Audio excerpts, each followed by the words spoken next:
رمضان میں سب کی بخشش ہو جاتی، سب کی، 4 آدمی نہیں بخشے جاتے، 4 قسم کے مرد عورت۔ اللہ تعالیٰ ہماری حفاظت فرما لے۔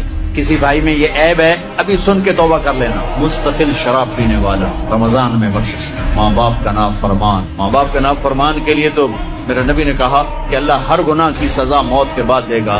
ماں باپ کے نافرمان کو یہیں سے شروع کرے گا اور آگے تک لے کے جائے گا۔ کفر شرک کی سزا بھی موت کے بعد ہے، زنا شراب جوئے کی سزا سود کی موت کے بعد ہے۔ ایک گناہ ماں باپ کی دل آزاری، دل دکھانا، اللہ یہاں سے یہ سزا شروع کرتا ہے اور آخر تک پہ چلاتا ہے۔ میرے نبی سے پوچھا گیا یا رسول اللہ قیامت کب آئے گی؟ آپ نے کہا اللہ کو پتہ ہے۔ تو کوئی نشانی بتائیں کہ جب ماؤں کو ذلیل کیا جائے گا قیامت آئے گی۔ تیسرا کون ہے؟ رشتہ داروں سے لڑنے والا، قریبی رشتوں سے لڑنے والا اور تعلق توڑنے والا، اس کی بخشش۔ چوتھا کون ہے؟ کینہ رکھنے والا، کینہ۔ ایک ہوتا ہے بغض، ایک ہوتا ہے کینہ۔ بغض کیا ہے؟ کہ مجھے انصر بھائی سے نفرت ہے، یہ بغض۔